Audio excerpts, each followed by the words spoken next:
Yeah.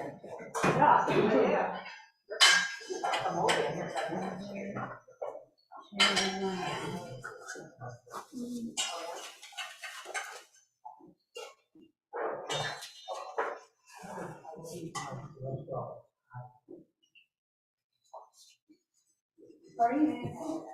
Doing good. Those spoons, how nice, nothing but spoons when you're having a chili dinner, right? Yeah, I will get them.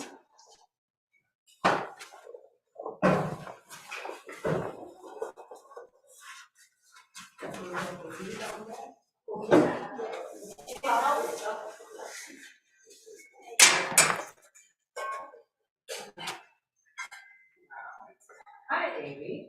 Hi, Lawrence, how are you? I know, it was so cool. Oh my gosh, I know. I gotta send my friend Liz and Holly a link to our Zoom if she wants to join, so, yeah, that would be really. So you get chili without us doing that? I need. I didn't get to that side yet, so. That was really neat. That was great. That side, I didn't. Well, and, what's that? I said, I'll let you get to that side, I didn't get to that. Oh, okay. So did you figure around that, Chastain, during one of the meetings? Like, No. for you? Oh, yes, she stopped in. Yeah. Yep, she stopped in. Tara, who you were probably on a call with, is one of my coworkers. We were talking after the meeting, and she said how she loved it. She was in Midland, her husband's a pastor, and they're struggling with, all that kind of stuff. And she goes, I'm just really curious about the just talked about it. It's just a good idea. She was just super excited. Then she told me that when you guys were on a planning call, that Mary was on the call with you, and LaRonda comes by and says, I'm gonna have to come to your church, and she lives in Plymouth by me, so I'm gonna send her a message. It's like, please come. That's really. I love her. Yeah, that She's was just the cool. sweetest lady. Yeah, Mary was like, Oh, Mary is, yeah, she's Mary- like a legend in Ypsilanti, I'll just tell you that. and Mary said something like, he's the pastor. I I kind of like this message. She's like, Mary's gonna come with me. And this Mary's like, I don't know, you can come to my church, and then Tara says, Mary's church is a lesbian potluck, so yeah, you can go to that if you want. That's right. It's like, we'll just stop by and have dinner. But Mary used to work, I was working on Circuit Eastern Mission University. Okay.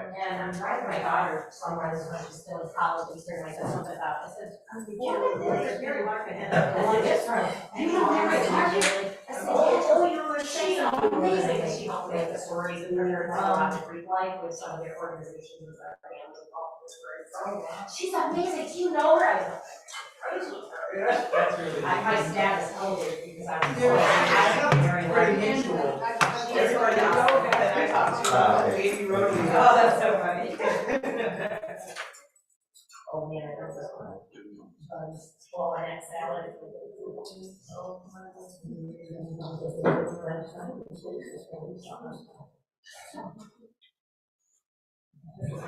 Early the recipe out there.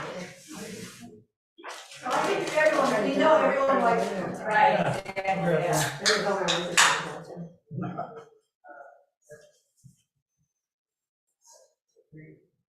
Actually, the bag was kale salad at home that I have for. It's nice now they make it in 2 bags. What's that? They separate it into 2 bags. Oh, yeah. You don't have the one whole huge bag. Oh, right, yeah. Oh, from Costco? Kind of chili. Yeah, if we need more salad, we've got another bag in there. Oh, okay, no, I'm good, thanks. We'll see if I can stay.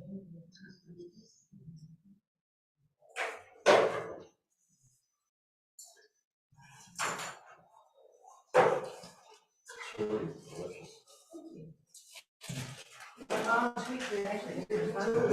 Exactly the way my Yeah, a little bit of dad. everything. Okay. Yeah, that's it. We're assortment.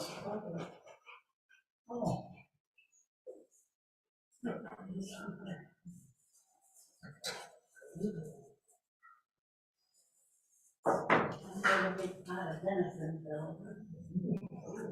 Well, actually.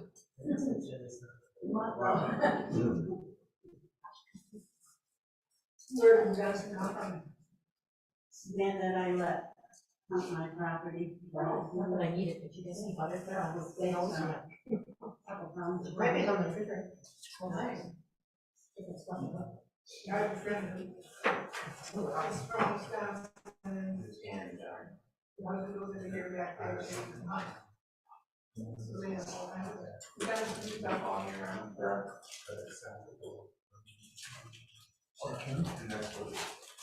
Okay. Show you, Sunday. Oh, sure.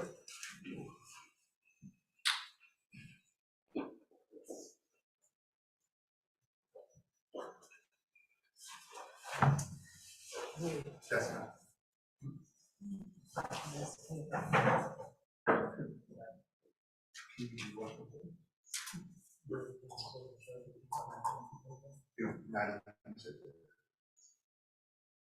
Because it's hard to get through. I'm gonna sit at this again. Okay.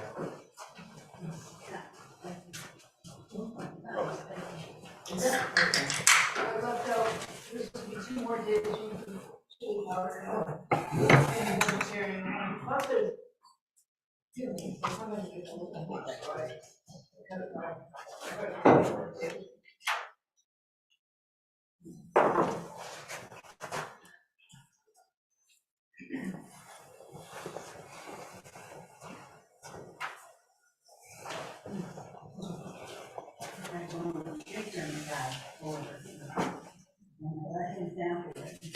Cleveland was good? It was great, and it's really good to be back. Good. There was nonstop meetings, we had Oh, 4 15-minute breaks, and then lunch, and dinner. But otherwise, we were in a bubble of meetings for 13 to 18 hours. I was just gonna say, the meetings don't stop at dinner, they usually go past Yeah, they that. went past. Wow. Well past. Was this general synod? No, this is the board of directors. General Synod is in June, and we have committees on the board, and some of us are planning General Synod. I'm not one of those people. I chair the development committee, that's enough. But a lot of business, and because it is a General Synod year, there's a lot to talk about. And most of our hotel rooms didn't have hot water, so that just made it. Oh, no. You know, like one of those, like, yeah, we're getting to stay in this really nice hotel, and it would be nice to have hot water. So it's like, Good shout. you know, the program planning staff, like, I'm really good friends with Danielle, who's the administrator for the national staff. And she said that, she's like, lunch is $2,000 every day, even if we don't eat all the food. She's like, but we don't have hot water. She's like, I'm just trying to wrap my brain around that. Yeah. And everybody brings a go container so you can pack up the food and. Exactly. Either take it to the streets or take it home or. She was giving away cookies as we were leaving, like, Road trip. we're taking this on the plane. Yeah, that's good. Thank you. Did you have anything up before you guys? Oh, yeah. Where's he? Hey, thanks for having so many people over there, that was amazing. I know, wasn't it? I knew something, yeah, something I'm was so on. glad there were no cameras available. Everything was so clean, I was like. Lawrence knows better. I am fine Did with the I'll myself. tell you they were giving up hot water for lunch? That's hilarious. All I can say is I'm glad these are on Wednesdays and not Fridays, because every Friday seems to have something else in store for us. Yeah. It's March, get done with it. Oh, no, March is a great month, it's International Women's Day I today. know. It was even at one of the, How cool is that? today in Baldwin's International Day. Oh, really? I don't know if it was in, it was one of the 3, I mean, 3 of them. And I thought, oh. yeah. Well, Chris's birthday, our son's birthday is on the 22nd. And we had the full moon, it's called the Worm Moon last night, I looked it up. Oh, Oh, really? Yeah. Monday's my birthday. We had a lot of moons on it. Really, it's called the Worm Moon because it's the time when worms start coming out from the fog around. And you're and there was a blue moon, a pink moon, a harvest moon, that's, you know, so all kinds of moons. I've never heard of a worm moon. It was beautiful though. What I know about the full moon is we used to get those super moons. Do we still get those? Yeah. We don't seem to be getting them I remember like that. we used to a few years ago. I don't think we're getting them. Wedding I anniversary. can't remember what causes those. 19, Atmospheric or or 18. But Something when over they my- celebrate. I think of I learned it probably 20 years ago and realized I'll never use it again, after the test that I had to take for it. And then that's when it left my head. Yeah. Their anniversary was We the really don't bad, like all this stuff that we used to cram into our brains in high school. It's like, oh my god, quadratic equation, like, I think hard Come in enough. handy every day. Yeah, I think hard enough, I might be able to remember it. But. Was it maybe in a student bar?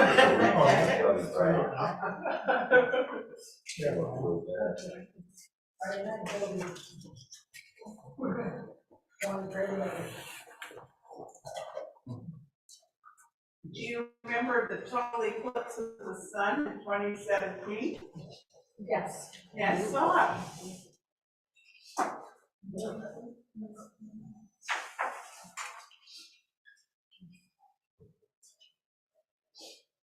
Yeah, 2017 was that? Is that when that was? That was that long? Wow. We were like in a small town, we were on the street and people started sharing the glasses. Oh, yeah, that's cool. Yeah, it wasn't total there, but it was, quite a bit. We drove out to the high school parking area, because there's big wide open spaces to try. There was a guy out there with a telescope and stuff, that was cool.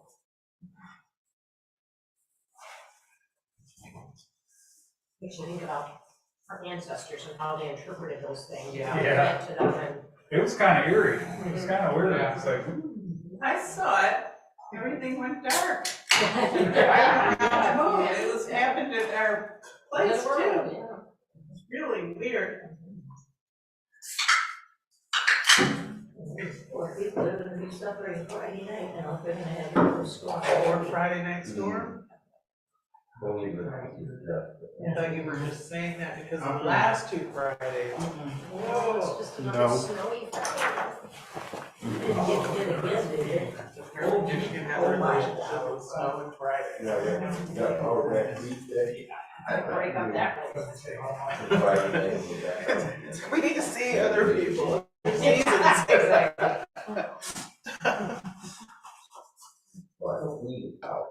Julie's very religious, thank you so much.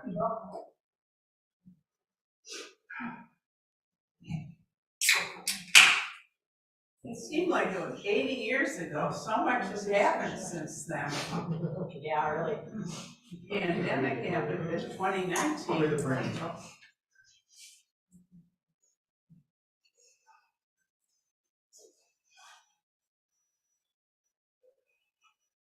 Connie and Larry, this is delicious. Yeah, it's very good. Wonderful. Your chili reminds me a lot of my mom's chili. Oh, yeah? Yep. The beef, the regular chili, the beef chili? Yes. Yeah. Yes, it's little, yep, little fashioned chili.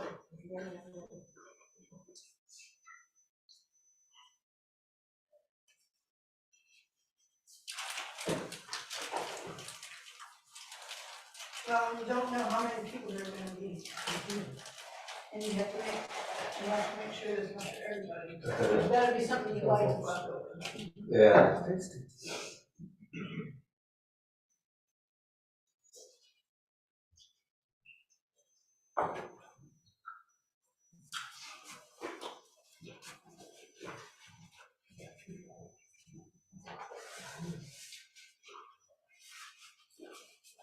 Is anyone gonna want more salad? I can open more salad.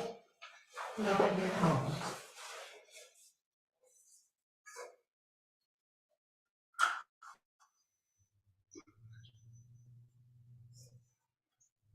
Kind of bring the little crackers, the brown, grainy. All around. Oh, those are pumpkin. Wow. No, sweet potato. Sweet potato crackers. There you go. you're speaking through here. Yeah.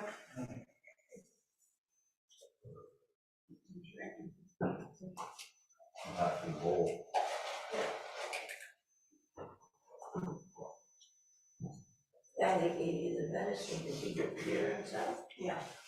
They didn't get it on my property. No, where's he, oh, where did he go? Somewhere up north, he didn't live there.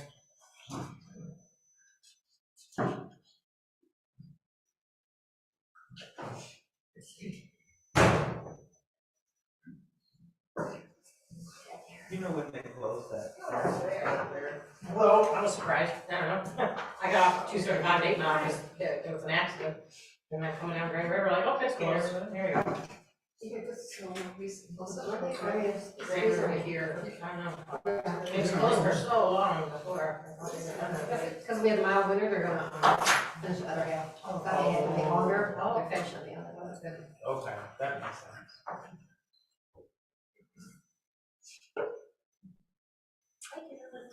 Welcome, we're just getting Were our, we supposed to be here like half an hour early? I just didn't get that memo. oh. Well, that has been communicated, I apologize you didn't get it, but 5:30 is when dinner starts and around 6 the conversation starts, but we're pretty relaxed bunch here. The kitchen's closed. The kitchen's closed, no.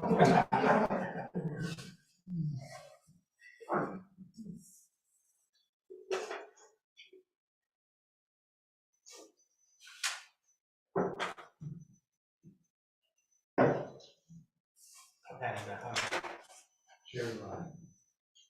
Said he's seen one. Blackberry cucumber, we raised a peanut. It's just so good. Yeah, that sparkling water that Kelly Clarkson used to advertise. Oh, okay, I didn't know that, that's fantastic.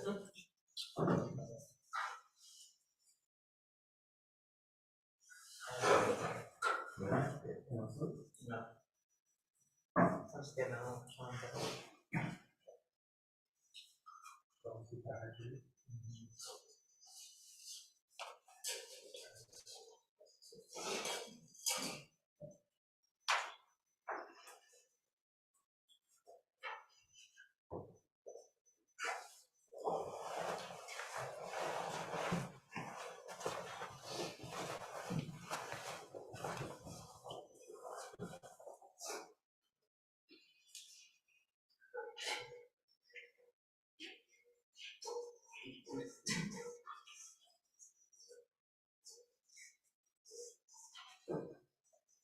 There's another bag of salad if you want it, Carolyn. There's another one. Bag of- It looks, somebody's, everyone there left it. Well, someone just brought that. As an offering.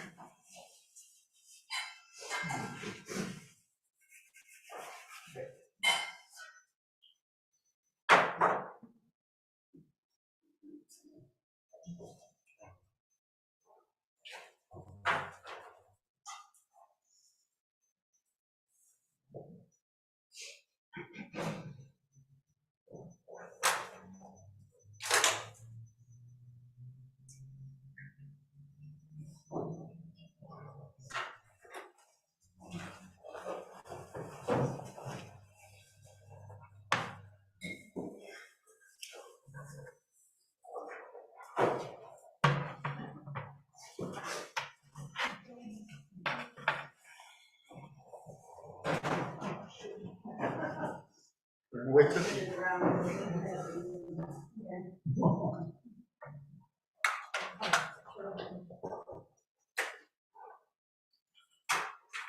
Hey, Caroline. Hey, It's Jennifer. a really good cookie. Toast it. Toast.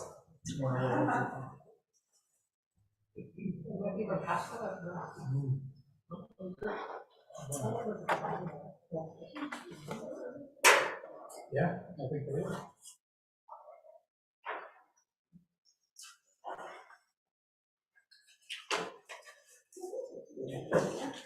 Yeah, it was pretty good.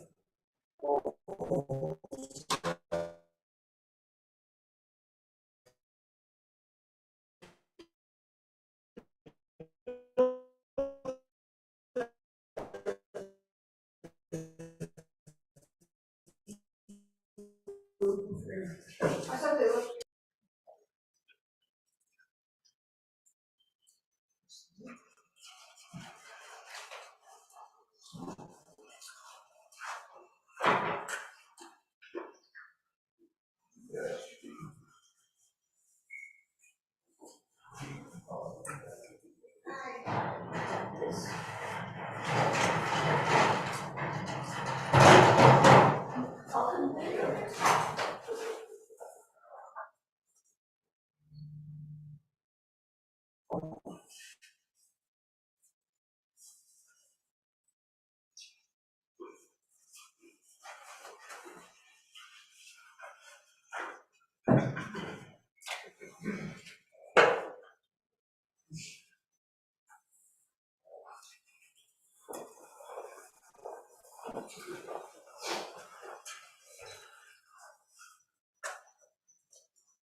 So, friends, as we continue our dinner, we'll start our discussion so that we can overlap with a couple of those bites and thoughts. But we started last week kind of looking at the introduction, chapter 1. We started a little bit to touch on chapter 2. So I kind of want to do the rest of chapter 2, kind of the hope for beloved community, start there, but then end with chapter 3, and we'll pick up our conversation with that. How does that?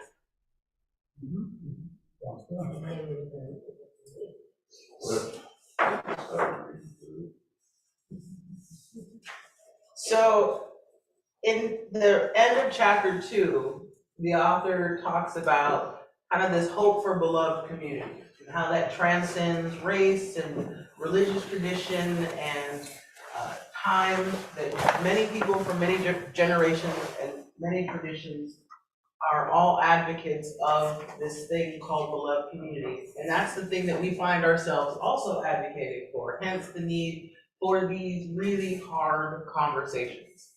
And for this need for, like this author is doing, to confront some truths that may be hard to confront, but are nonetheless required if we want to build the love community with the very people that are the subject of these chapters. And so the origins of the nightmare, chapter 3, the author kind of goes through a historical analysis of conquest, imperialism, colonialism, and how the church is directly and sometimes indirectly connected to a lot of efforts that can be traced back to the 13th century, all the way to even some efforts that she outlined in the 21st century that marginalized in some way some type of community or some people group. Now, certainly, the earlier examples that she gave were, kind of more, I would say, institutional. It was, papal creeds that were kind of sent out and actions that impacted large groups of people and whole nations and whole countries. Whereas I think once colonialism became situated as a specifically Western thing, the bullet points that she named were more specifically about Northern European domination and American domination of mostly the Western Hemisphere. And through all sorts of things. She talked about enslavement, she talked about treaties that were broken with indigenous groups, she talked about genocide, she talked about a number of realities that marginalize groups of people based on a whole host of things, most especially race. She made a distinction between two things, though, that I think is very important. She talked about whiteness as opposed to white people. Like, those are very different things. Like, she talked about whiteness as a culture that any kind of person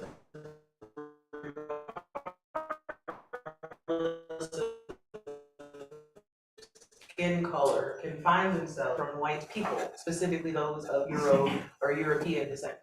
And then the third group, white nationalist or white supremacy, I think also is a very distinct group that's worth naming, because you can be in each of these categories or in one or in none, right? And they're not all synonymous, that they all name very different things. You can be a person of white Euro descent that's not a white nationalist. You could be a white nationalist that's not a person of white Euro descent. What is a white nationalist, if I may ask? So a white nationalist is a person who believes that that all of society should be ordered around and reflective of whiteness. Okay, I get the picture, I'm not so keen about that, you know, I have white bloods, as you can see, and I'm fully Caucasian, Northern European, I don't like the idea at all, so. And I think the author tries to talk about the distinction between those very disparate categories, because there are people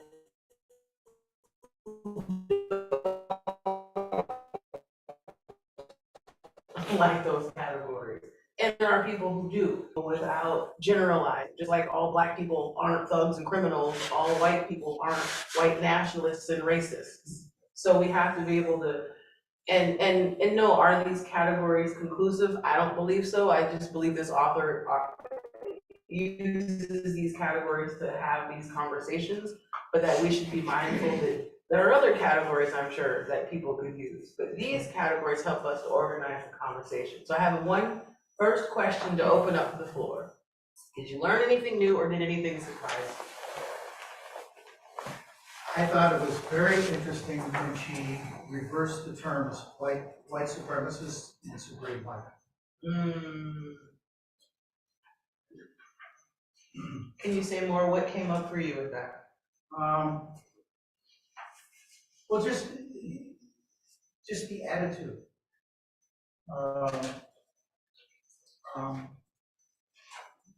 The whole culture. You know, I mean, I remember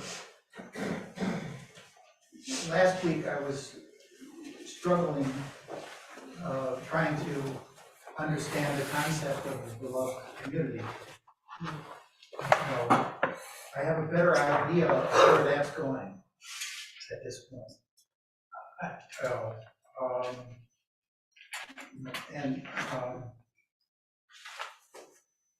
And you put it in the context of what's going on politically today. You know, I've always been interested in what happened after the Civil War, you know, during Reconstruction, and the way that some of the the concepts that they were trying to introduce, you know, we wouldn't have the problems that we have today if those had been put in place during Reconstruction. But it was all blocked. You know, and that's same attitude is with us today.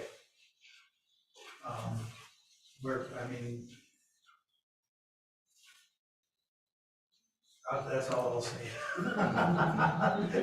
Thank you. Because it gets more tangled and more intense, the more you talk. Well, that was during the antebellum stuff, right, correct? Yes, yeah. Yeah.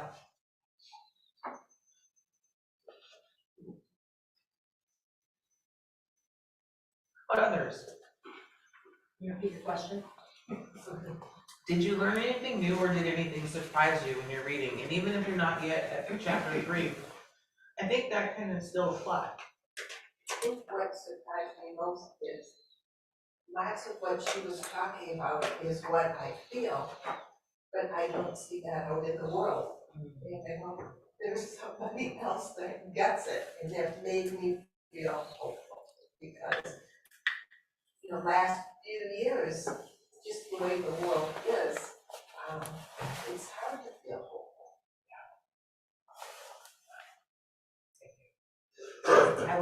I had not obviously read a whole lot of our writings from our founding fathers. I knew there was shady things there, but I had not really read them directly, so to read it in black and white, the pun intended, was a little disturbing. I think a little less of Ben Franklin at I this point. sadly do. I'm thinking, did you just shock some brainwaves while you were flying that kite? Anyways.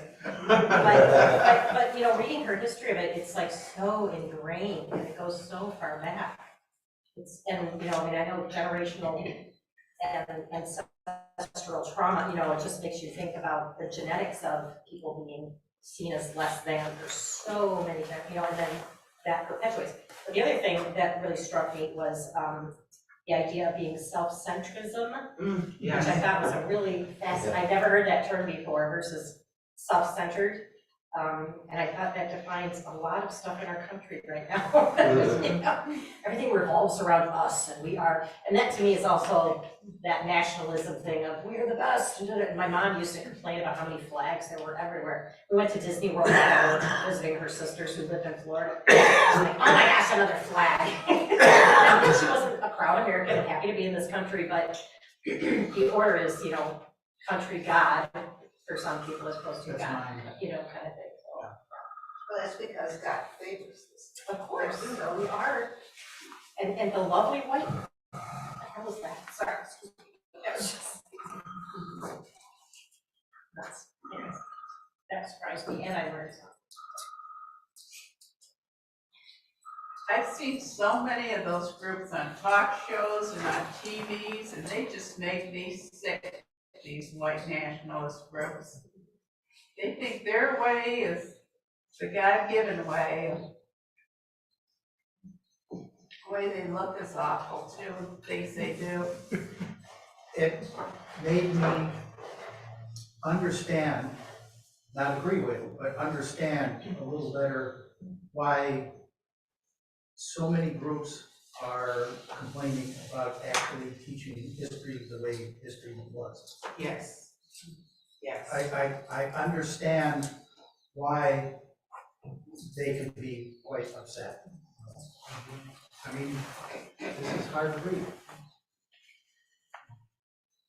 And then that's, we can jump ahead, I had 3 questions for tonight, but that leads to my 3rd question, which now will become my 2nd question.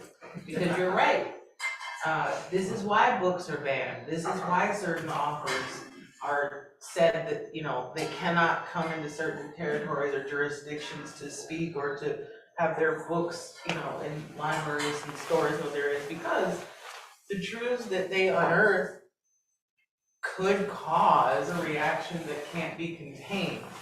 And everybody's biggest fear, especially politicians or those in leadership, is losing power.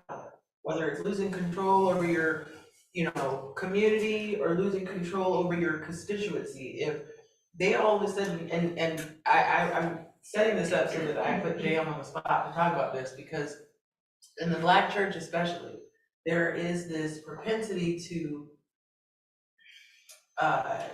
withdraw ourselves from certain facts. So it's not to color over. Like I've been in some predominantly white spaces where the tendency is to kind of water down things. Oh, it really wasn't that bad, or we don't have all the facts. But I've been in some predominantly Black spaces where it's like, no, we will just not go there because we can't. Like if we go there, we just can't. Like to have that conversation will unravel our faith, will send us into an abyss. And if we ask any questions that lead to an awakening, that is simultaneous, or not simultaneous, that is synonymous with, almost synonymous with like evil or Satan's work. Because the moment that, you know, for some of us, we're told the moment you go to seminary, You go to cemetery. you go to the cemetery. Uh-huh. And so it's on both sides. If we find out certainly that our white heroes did and said some really horrible things, on the contrary, if we find out that there are some Black folks who participate in their own oppression, we have some problems. And so the question I have, and this is why I'm putting JM on the spot, how do we get to a place where we can talk about and hear hard things that we or our communities are guilty of? This is, let me know if I'm talking too much. Gives me more time to eat chili.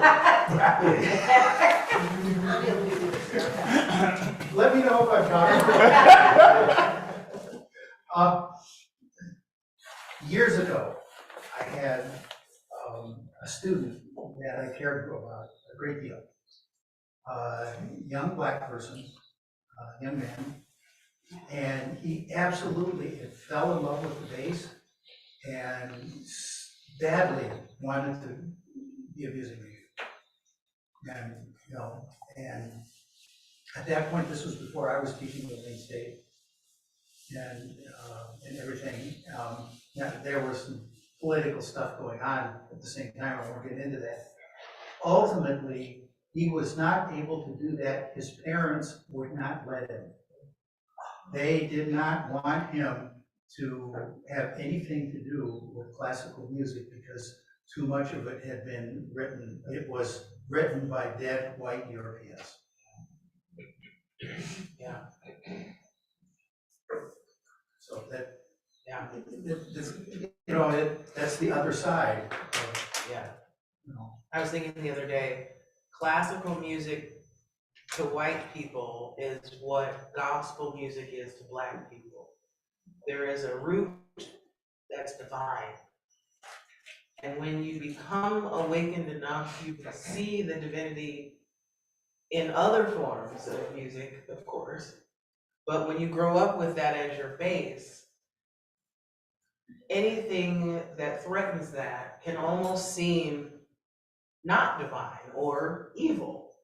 And so for very limited, narrow-minded, small-minded people, especially those that I grew up around, anything that threatened Blackness or the little bit of pride that we could find, especially whiteness, because it resembled the oppressor in those situations, was not okay.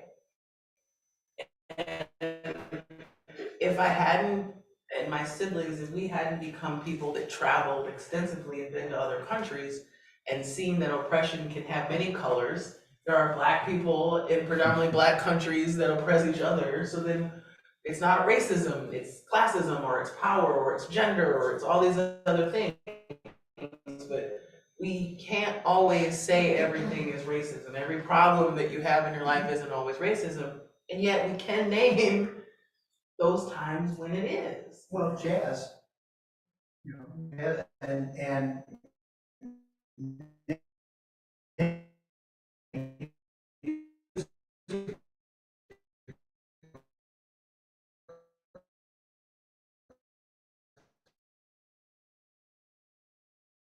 still, many music, lesser music is designed that way. I used to go to the cemetery.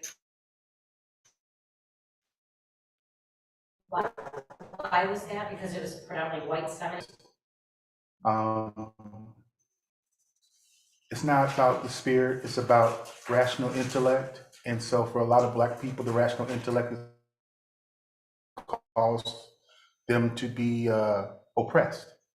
You know, the great chain of being, to say that man is the ideal right under God. And so then the white man is the one that has the more intelligence than the Black man. And so that creates these barriers of having hard conversations, because we then identify race as the cause instead of understanding that ignorance is actually the cause.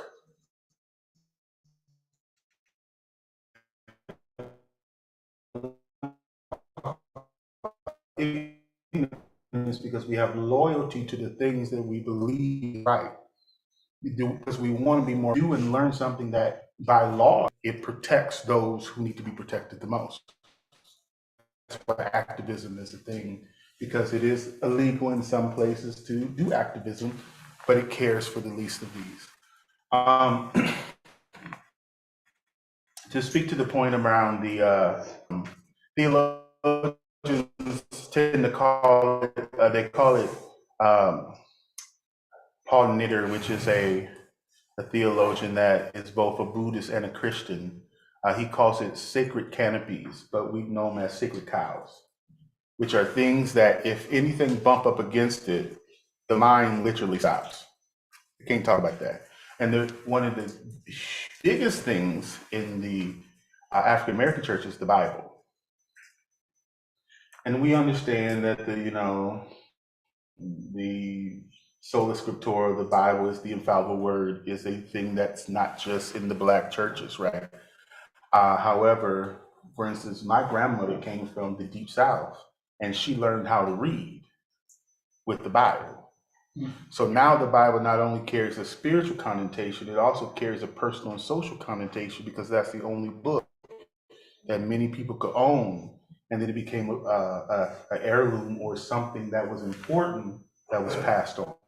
But if we're not willing to have hard conversations around the fact that Bibles were created to subjugate Black people, they call them slave Bibles because they removed positions and things in the Bible and then preached the parts of the Bible that says slaves obey your master, you should be seen and not heard, et cetera, et cetera. And so to push back against that ideology, they made Black folks, especially in the antebellum and in the Reconstruction, they made the Bible theirs. So they redeemed it back. And so that's why now, if you push against something that's now this sacred cow, something that's now this sacred canopy, something that if you push past that, you are now even perhaps coming against the technology, there's a shutdown there because we can't agree, because that's more, that seems to be more important to me than to you. But this is my lifeline, is what they're thinking. And you're saying to me, I can't have my lifeline. It's because their identity has been wrapped up in their faith. There isn't a distinction between the two. And even more than that, if their faith has been inherited from family members, to challenge your faith then is to challenge your family. And if your family is the thing that has gotten you through, because if you're enslaved or very working class or underrepresented, oftentimes the family group or the community is all that you have. And so to say they're all wrong, or perhaps they all might not have all the information. I mean, we have been thrown out of churches for lesser reasons, right? But that's like a grave sin to say that your great grandmother was wrong. But what it was. So when we were in Israel, I told you last week that we took a trip to Israel with this group. One of the tour guides, I can't remember his country of origin, but he's Catholic, obviously, maybe there was. He would point out a place and he would say, this is the spot where such and such happened. And how do I know this? Because my father told me. And how did he know it? Because his father told him. He would say it like 3 or 4 times every time we went someplace. My husband's still talking about it. He goes, remember when, so-and-so, I know it because my, and it's like, yeah, well, what if one of them misheard? That's right. What if it was over here and out here? It's like, and I guess I feel like that's the reason that we all need to live and grow. And well, that's why we can have these conversations, and that leads back to the other question. How can we have conversations that are hard? How can we read books like this where we may agree or disagree and still have a conversation about it, not be ripping your hair out, not be standing on a corner saying these people are evil and go back to wherever, or to even be able to sit down and have a conversation like this without feeling hopeless or overwhelmed or diminished or somehow like giving up, because Larry and I were talking just a little bit before this, like some of this is really hard. It's really hard to read some of this, and yet I feel like as Christians we must. Well, and that's one of the things like with not teaching all of American history. At the gym I go to, 95% of the clientele are African American. And this one woman, a couple times wore a t-shirt, Black History 24/7, 365 or something like that. And the first time I saw her wear it was last month. And I think that became more, for 1 month out of the year, our kids listen to Martin Luther King Jr.'s talk. It's all wonderful, and we're wonderful now because we like what he said. So that gives us all our ancestors were perfect. And I look at my African American friends, and especially children, it's like, how can you grow up not what if that continues? you know, like what Florida is doing. And I look at my grandbabies now and I think, how are we gonna teach you, your next door neighbor and the people across the street, you know, and you know, what happened? It's just really amazing to me that it's gotten to the point where we don't want to even admit there was. So they came over to work. And it's hard, I mean, it's just, I don't understand how. It makes me think of how the Jews must feel about people denying the Holocaust. In a way, you know, I just can't erase the whole understand thing. how people in Florida feel. I was just visiting my cousin, she lives in the suburb of Fort Lauderdale. So we were in Fort Lauderdale, Boca Raton, Miami, extremely diverse.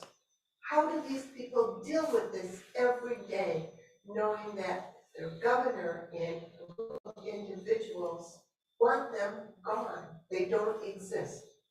Well, and Or if they exist, and I think they put it in the book, they have to exist through the bodies of a white person. Contributing to that culture. As long as Yes, you uphold our consumerism or whatever it is we need, then. well, it's a power thing. Unfortunately for you guys, you know, we're gonna be in the minority fairly soon. White European people in this country are gonna be the minority. and what's the minority And- now has the right, which I hope they don't do, to reverse. And Well, and I think that's, equal to white kids. and I think that's why people are so afraid and are becoming so extreme with the white nationalist thing, you know, is that we don't wanna give up our power. We're the ones in charge, we're, you know. And, I mean, it's not gonna stop. This is where I say, if we don't know the history, we're bound to repeat it. The thing that's interesting is that during the 60s, when Black people were saying, we want civil rights, and subsequently the Black nationalists and the Black arts movement that came after that in the 70s and 80s, and then we had the war on drugs, and then we had mass incarceration, and all of a sudden we find ourselves 30 years from that place, saying white people have stopped reproducing at the same rate as Black people. Well, guess who has also stopped reproducing at the same rate? Black people. We're both gonna be outnumbered, and it's gonna be Spanish-speaking people that outnumber all of us. And the difficulty is the same history of African Americans oppression. And so what I fear, Black people and white people alike will get so caught up in our, for whatever reason, either they wanted freedom and left, group wanted to continue to oppress and, you know, market off of their free labor. We're missing this other group of people that kind of build, right? Africans that have come and found work, and yeah, maybe they are raising their kids here who see the political processes that we have, and they're matriculating through Congress. And we have Spanish-speaking people and Muslim people who are also matriculating through our systems and learning English just as well as they know all the others, because if we don't even want our kids to read certain books, we're sure as hell not teaching them multiple languages with fluency. We're telling them, yeah, take a couple languages, but you know, it's not held to the same standard as English. In 40 years, if you don't speak 3 languages, you're gonna be at a disadvantage. If you're white or just Black, you're gonna be at a disadvantage. Truly a melting pot. That's right. Everyone's gonna be a version of It's brown, gonna be a melting pot. and it's not gonna be all Christian. You know what's I find it interesting. I think I was in the 2nd grade, and it's amazing I remember this, but it's stuck. What you're discussing is what our second grade teacher talked about. So that would have been like 7 years old. Wow. About that right now, whites are the minority. It will be the Hispanic, it will be the Spanish speaking, it will be the majority somewhere after the turn of the century. I mean, I remember that, and because they said in the turn of the century will be in the year 2000, I'll be 48 years old. I'm gonna be so old. I'm older than that now. So, and that, maybe I'm a perceptual person, so that got to me. And here we are, all those years later, having done to prepare our society for these changes. We fought it. I'm using that Yeah, as a general term, but we fought it. And the white man is still fighting for control, and can the minority control the majority? That's what this is. You can say it's, crap or whatever. It all boils down to can the minority, which the white is becoming, control the majority? Can I would love to speak to that timeline and also to what something that was said that was very important to bring up in the room. Since the civil rights movement, and most of the people in this room have been engaged in this work for at least 60 years. I want to bring a consideration that Black people aren't surprised at things that are happening. Not only are they not surprised, speaking to even younger Black people, it's almost like we'll see it when it happens. So the change is what's going to be surprised, not the continued behavior. Like if we begin to have more meaningful conversation and a more egalitarian process that transcends race, gender, and all these other separations happen, that'll be the surprise. Not that DeSantis is doing what he's doing, not that there's almost been, 60 or 70 Black trans women that have died in this year alone, and probably no one has seen it on the news because it's not something that the news will talk about, right? These things are common. It's common for, I was reading the book and I didn't even think about it, but they said in Black individuals, the second voice that they will have to be themselves and then turn themselves off to be someone else when they go into a room. And the conversation was between a Black man and a white man. The white man said, I never had to think about to do that. And so I'm only saying that to say this is built in us, in our generations. Our mothers and grandmothers and grandfathers taught us how to walk, how to stand, how to move to the other side of the room, how not to have too much eye contact, how to put your hands on the steering wheel when the people come, how to drive slower when you see a police car so you won't get pulled over, how to call somebody when you get pulled over. Like, these are things that has to be in the background, and it has to be in the background for 60 and more years. So when we see now the world saying, oh my God, this stuff is happening, I'm excited personally that we are having these conversations. And I know that even me being in mostly white spaces, there's a hope there. And my hope is a lot further than a lot of people's hope that I am in close conversations with.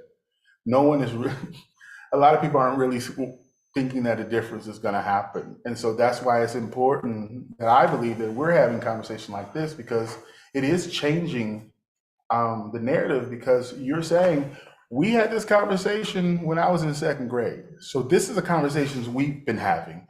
And if this conversation is not working, there is a intentional reason why it is not working.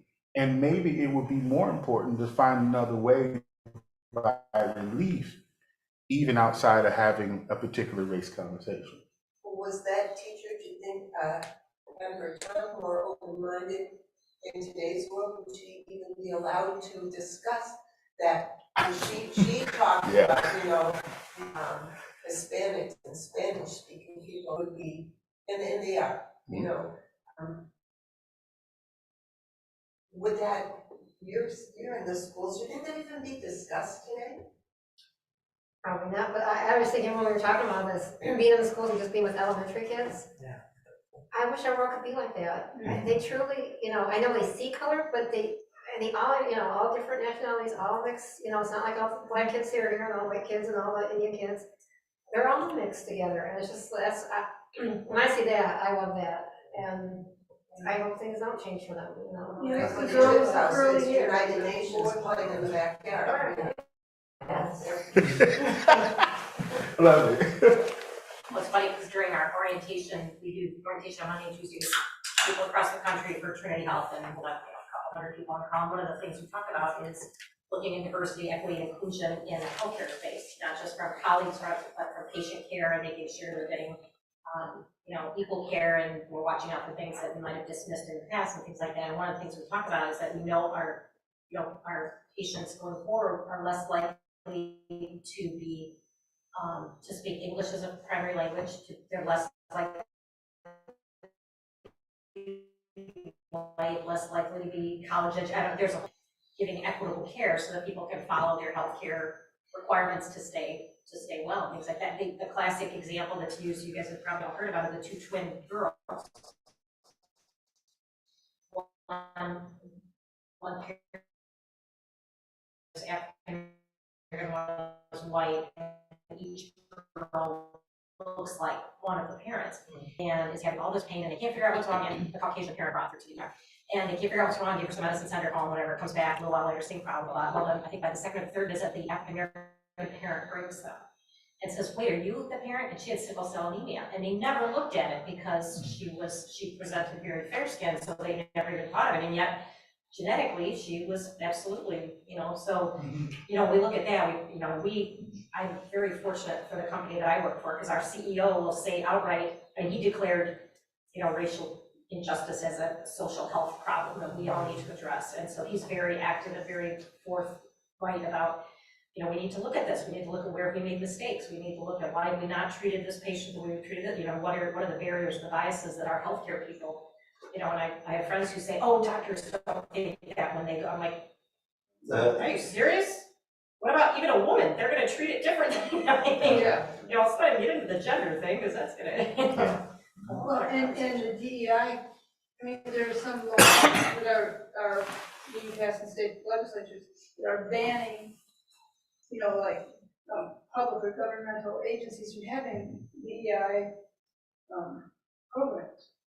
So, you know, we're not gonna do diversity, equity, and improvement anymore, we're just gonna, you know. Well, the only pushback I have is after 20 years of being in diversity work, I don't know, again, if the same conversation is being had since you were in second grade, what is the point of having these things? Like, you know, I'm not saying I'm opposed to DEI training, but what I'm saying is if it all went away, what difference would be made in our society? Because what I've seen for the last 40 years is everything that is trying to push diversity and inclusion and acceptance is fought against vehemently. So what if all of those people, myself included, and of course this is hypothetical, what if we all said, not let's rally our forces and get back at all the oppressors, but how about let's just stop training, educating, let's stop expecting, let's stop teaching, let's just use all of our energy to find some island somewhere and go segregate ourselves, because they don't want us here anyway. They don't want our contributions, our books, our music, our voices, that, you know, and by us, I mean anybody who's Black or brown. Because at this point, again, it's not just Black people, it's not just indigenous folks, it's anybody who didn't descend from Europe. And I found that, like, I have 4% European, and I don't think that counts. but you know,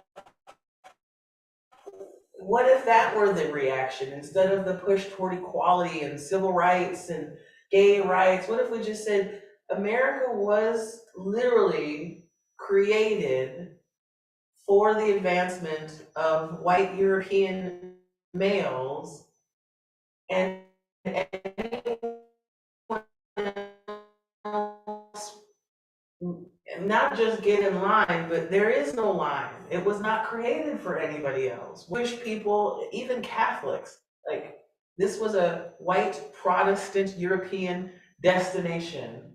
So why are we using our efforts to make it into something different when that's what it was always meant to be? Well, we're not all cut out of a cookie cutter.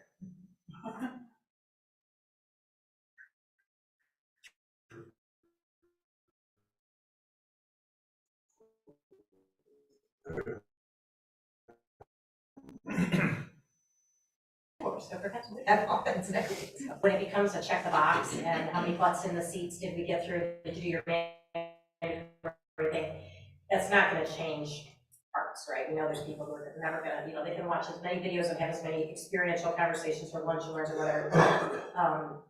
So yeah, so what will affect change? And I think going back to one of your earlier questions of how can we have these conversations, I think as Christians, we have a bit of an advantage. I mean, we have the umbrella and the cover of God who, you know, who really follow what we think was intended.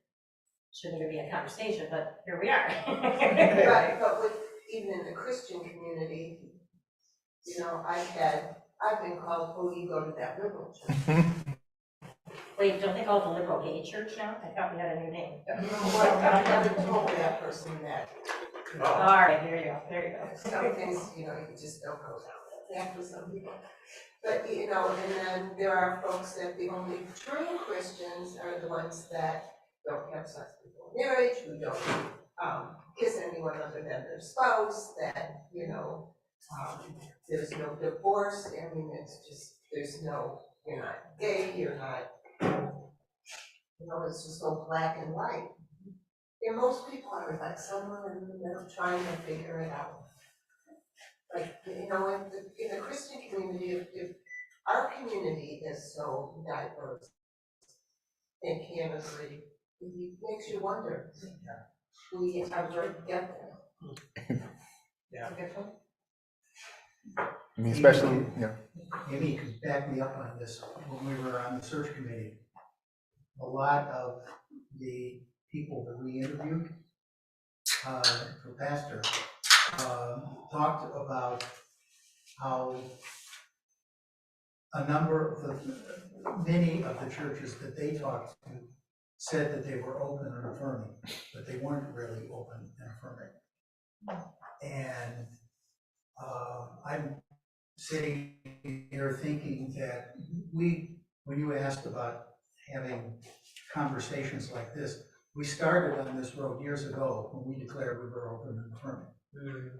And, you know, and this discussion specifically is part of that road. You know, in order to really become open and affirming, we have to confront these issues and you know, and really open ourselves up. You know, and it's hard. I understand why other congregations don't do it, you know? I've fully confessed to you guys, I'm struggling with this. thank you. Thank you. Thank you for saying that. And that's why it's easier for the cognitive dissonance to happen, or for there to be distance, or for people to abandon altogether, because it's, you know,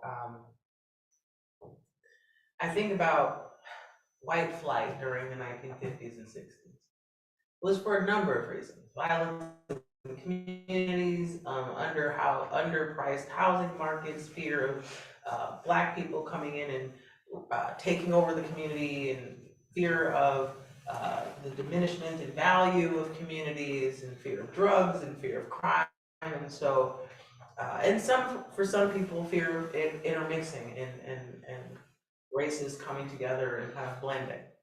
And so then we have migration, and wherever human migration patterns are, there are also behaviors and practices that go with. So just like when Black people migrated north, they brought with them certain customs from the South, and you had certain northern Blacks that were indigenous to the North saying, you cannot do that here. You cannot do that here. That is not gonna go over well, you know? Like spaghetti with fish? Yeah, spaghetti with fish. In some cases, you'll still find a barbecue or a family reunion where that's the case. And It's they like, what? Spaghetti with fish. So fried fish with spaghetti with meat in it, and that they say that's a Midwest thing, but it's two completely different things. But, you know, here we digress. But,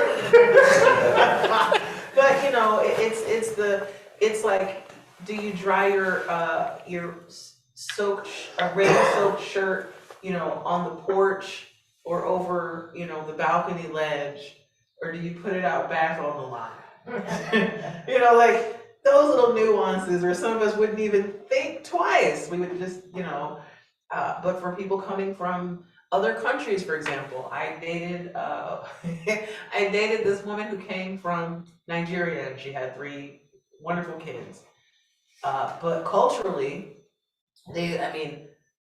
Black people are not Black people are not Black people, and yet there are some things that are very similar. So in terms of food, I could sense, oh yeah, that's something that came over from Africa, because throughout the years, we still eat a variation of that dish. So that kind of thing was amazing to see that culturally there were some things that we had in common. But there were a lot of things where I had to say as an American, no, we don't do that we draw the line there, or, you know, just kind of setting the tone for expectation. And had I not taken certain classes and matriculated through certain systems, I would have been like some of my other family members and designated those behaviors as specifically white, not American. Oh, we don't do that as Americans. In some places they say, oh no, that's what white people do. And what I hear us doing and see us doing is saying, what do you do? What do you do? Here's what I do. Wow. Here's something in common. Oh, I never knew that existed. And we're hearing hard things, good, and I wrestle with what this means or the implications for what this could mean for the future, and yet we're still here. How is it that we're still here when most people, whatever their color or generation is, would leave? I'm uncomfortable with having a Black pastor, or a conversation about being trans, or a conversation about poor people because I have money from big oil and I don't want to give to those people, or I have, you know, whatever it is. So I'm gonna leave and go where it's safer to not be confronted with these things, because either I'm not prepared, I'm uncomfortable, or I'm threatened. So I guess my last question for us is, what do we take to the people who aren't here? Because it's great that we're here, that we can do this. And some of it's suffering through, and some of it's, yeah, I've heard some of this before, and some of it's not new, some of it we've heard before. And yet we know that there are people who should be in this conversation. Maybe not in this room tonight, but a part of this larger conversation, who will never be open to hearing this sort of thing. What is our responsibility to them? Some will never be open, and others know that they should be open, and they're struggling in how to do that. I think it's not just that black and white. Thank you. It's so hard to change people's minds.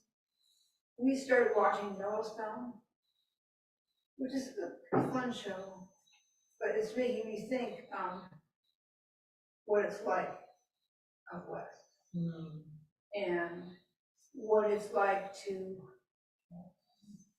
well, I mean, what it's like to be kind of a cowboy. one of our nephews is getting married, this summer. He's in Washington now, grew up in Minneapolis. And he went to school at Montana State. And I'm anxious to talk to him about that, to see if he's watched this show. And because, I mean, it really, it's the first time I've ever watched anything even fictitious, where you get to see characters really develop, you know, from the mountain man kind of thing. And, you know, my parents were Democrats.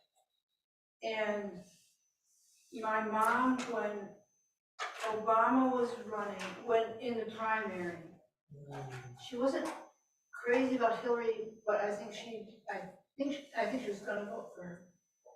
And she said something about not being comfortable if Obama were gonna have a lot of black people all of a sudden, you know, running everything. I said, I really don't think he will. I don't think he would have all black people in the cabinet, for instance. I don't think he would go to that extreme. And we just sat around one afternoon and talked. And she had hip surgery at Henry Ford downtown. So the whole atmosphere of that Henry Ford hospital, the big one downtown, compared to in the suburbs. I mean, you know, and she saw for the first time, like, lots of bling and gold, you know, I mean, the different styles. And it took her a while to get used to that. And my dad was a little more obvious about it when we were waiting for lunch one day. And there were 2 or 3 black families that came into the restaurant. It was up at 12 Mile and Halstead, dressed up. The sun and New Year's and my dad made some kind of remark. I said, "Yeah, they're really making the place a lot more classy, aren't they, Dad? Really, you know." And he kind of looked at me and kind of realized that it was true. So I mean, their liberal thoughts about society when put in close contact was different. But after my mom and I had this, and I wish I could remember more of what we said to each other about Obama. She said, well, you know, I never thought about it that way. She was in her 80s, you know, late 80s, farm girl from North Dakota, Norwegian. I mean, we were really more than Europeans. And I look at someone like that, you know, if she can change and listen with an open mind. It was, but you know, gosh, I look around and I see how adamant people are in their beliefs, I think. Remember, I was raised in Dearborn. Everybody remembers what that was like. Oh, gosh, anybody with a discolored skin of any color came into town. The police were there, the fire department was there, they took away all their rights for fire protection. They had no police protection. They'd get out of town and it was pure white. It was always that way for 20 years or more, 30 maybe it was, covered with mayor. I think to answer your question, accept everyone, who they are, and love everyone, and I think Salem does a pretty good job at that. I think accepting people where they are, you know, and knowing that we just saw Jesus Revolution last night at the movies. It's an interesting movie. I'll admit that. But one of the things it made me think of is, you know, if you're not speaking in a language that people will understand, they're not going to hear you. And it makes me think about when we asked you about, you went to Liberty University, and your answer was so profound, like, well, if I'm going to really speak to this, I need to understand where they're coming from. And so, is it fear? Is it, you know, loss? Is it anxiety about your own identity? You know, what is it? And how do we listen to that in a space of love, right? And that, not that we're going to go along with it, but that we hear it and honor it, and, you know, try to figure it out. just like I was saying about, I understand better why some people are so concerned about teaching real history and everything. I think that's maybe the first step, is to understand why these people who aren't reacting the way we think they should, get a feeling for why they feel that way. Understanding their point of view a little bit, even if we don't agree with it. I think too, we were talking about, you've had these conversations for how many years and nothing's changed, and should we just give up? Oh, yeah. Or, and I don't know how we decide this, because it's way above my head, but like, change the conversation, come at it differently. You know what I mean? Yes, Then maybe it's people more- start. yes. Can you say more? Is that? I wish I could, I just think if that's not working, then Yeah. change it up. Mhm. Figure out what will people listen to, or, and it might be different for different groups, or somehow tie it all in. I wholeheartely agree. And JM and I, which is, we talk about this amongst maybe 3 other things constantly all day long. And really it is changing it up. I was never the one even when I did diversity training for the boards of directors for UCC conferences, I was never the one to go in and say, you are all racist, you're all sexist, you're all homophobic, you're all transphobic. Now listen to me, because you're right. No one, like every barrier has just gone up, no one's paying attention. But if we could bring in personal stories, bring in examples of good and bad examples of when this has worked and when it hasn't worked, and you know, like Connie talking about your grandmother, that's a story, for example, if we were in a board of directors, that's something that I would then be able to connect with. My grandmother was so homophobic, and if she could change, then there's hope for anybody. And I feel that same way about, you know, most people that are staunch anti-anyone. You just hold space long enough, you don't condemn them, you don't call them deplorables and wish them to hell and tell them they're all gonna whatever, because then we're not opening up the space for safe, transformative, spirit-filled interaction to take place. And we can't change people, but the Holy Spirit can. And if we don't have a message or a vessel through which the Holy Spirit can be transformative, then we aren't doing our job as the church. So I think Salem, yes, we in this room and on Sunday and every day of the week when we're at events or doing any act of service, we are doing the work and we're being the work. And I'm just grateful that we can have conversations and not run out of here and go in our separate corners of the world and pledge never to see what we just did. Yeah. And Bonnie, you know, Bonnie, Yeah. when she was interning with Debbie, it's like here was, it was like, kind of like Leona Rebling, you know, this sweet little lady who was like, anyway, Judy Denby's sister was something else.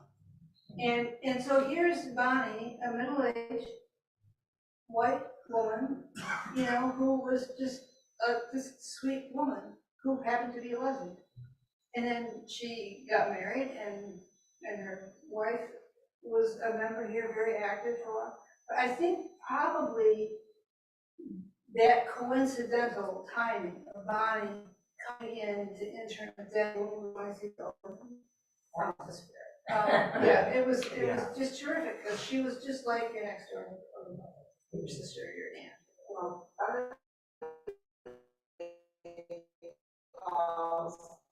my mom, when she was in the group home that we used to see her come in, she left one day and she says, she married and had children. This one was Romanian, and I said, yeah, she's married to the letter, but she has 2 grown children from a prior marriage. You allow gay people in your church and you let them be pastors? We love everybody, you know, and she was just appalled. And she said, I said, don't you love everybody? Well, yes, but they're not allowed to worship at our church. She says, We just tell them to go to other churches, that's why they're out there.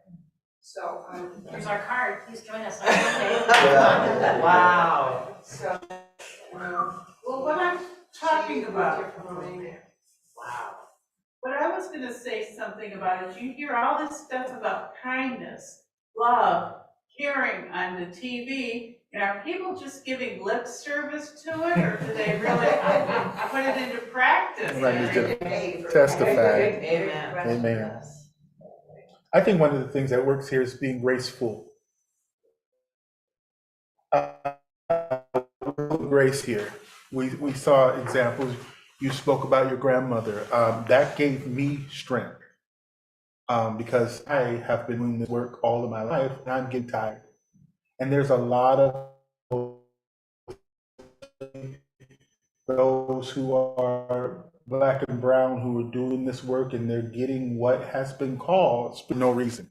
Because if our allies are the ones that cut the legs and feet from underneath us because they become uncomfortable or they leave or they're just lip service, like Ms. Jennifer said, then why are we doing this? Why am I wasting energy while I'm watching people that look and act like me dying by droves? And so to hear that an 80-some-year-old white woman can have a moment and say, you know what? All my life, I have been thinking about something differently, but I can change. That gives me a hope to do it while I'm tired, while I'm in pain, to do it while I don't see any hope, to do it while I'm sitting in the face of those who spit at me or call me out of my name, whatever color they are. And I can hold the grace for them that maybe something that has been said, one person plants, one person waters, and God gives the increase. But I just want to offer the same as a level of fear that comes from having hard conversations. It's a weariness that happens when, if you to walk down the street and have to be hyper vigilant about how you present just so that you would not be considered someone who is possibly dangerous. I have a large frame, I have a large voice. So anytime I was in the room, I was a manager in restaurants. And so I would walk up and be like, I was so nice. Yes, honey. Yes, dear. How you doing? And anytime I would get stern, now I'm yelling. And now it's not just the fact that there's a masculine presenting person yelling. There's a big Black person saying something loud, and everybody in the building that thinks that that's something dangerous now stops, not only focuses, but places their own opinions and actions into that scenario. So that's why some people are tired. But to go back to that, just the hope that comes, and that needs to happen. I would never have that experience if we did not have the grace to sit in this room and you have the strength and wisdom and courage to speak that out. Larry, for you to say, this is hard for me. For you to say, I've been hearing this since I was in second grade. When is this gonna happen? But for Ms. Alice to talk about, I lived 20 years in a city that ran Black people out of town.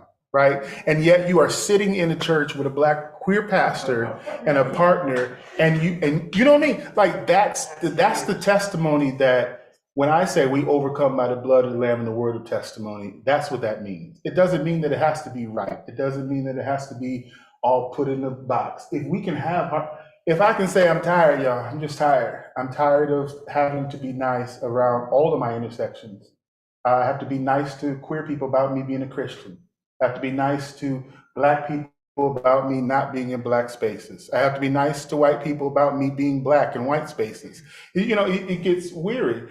And if I hear those of us, and this is why I love Salem, that would say, honey, I don't understand what's going on. I don't know what that is, but I know that I love you. And so we can have a conversation about what that is. I can talk about the things that make me uncomfortable, and I can figure it out. But I don't know if that can happen on a large enough scale to make a difference, but I'm hopeful that it does. And like the starfish story, we can make a difference. One at a time, come on. I can say, I love hearing you talk about your personal experience like that. I love hearing that. That's helping me a lot. And this conversation last week, I kept saying, I'm having a hard time understanding what her concept of the beloved community. I'm understanding it more and more and more as we talk. That's the I word. just looked up on my phone, because I made a note yesterday, I was busy doing something, and I usually have NPR just kind of in the background, and there was, a discussion on what they call, religious deconstruction. Yes, You heard of that? yes. Yeah, and I want, and there were people who left the church, it's not atheist, because it's just not working for me, others are, it was just, I go, oh gosh, this was so interesting to me, and I want to listen to that, but, yeah, if you, those of you who listen to religious deconstruction, I know why. And I know we're at time, but, Lauren, I put on Facebook, Lawrence joined our private Trinity Health Path College Resource Group today at work. He was on our panel. It was fabulous. He was so good. I had friends texting me, I wish I lived here, you might come here, church, blah, blah. But there was comments that kind of kept going in our team's chat throughout the day, and even during the session, I don't know if you saw them, but it broke my heart. So it's our LGBTQ group at my employer, which is a Catholic healthcare organization. And so many people were saying, yeah, I left the church a long time ago because and I felt so bad. I wanted to reach out and tell each one of them, keep looking if it's important to you. I mean, obviously there's some people who are just like, it's not for me, I don't want or anything, but it's so hard to say, no, not doing it, that's too painful, don't trust them, blah, blah, blah, and other kind of things. So One of these people, there were 3 people on this panel, and one was a pastor. She's gonna continue doing what she feels she needs to do, but it's hard. well, can we say we took up the cost and joy of discipleship, right? That's I'm the very cost. anxious to get to the last 4 chapters. Well, on that note, I am grateful for this conversation. Let us go now, next week, chapter 4, and whatever else comes up. But thank you for having this hard conversation and getting through Lent, because there will be Easter, there will be resurrection at the end. I promise you, and the publishers do too. All right. Thank you for dinner. Thank you so Yeah, much for having us. you're welcome. Very delicious. I gotta take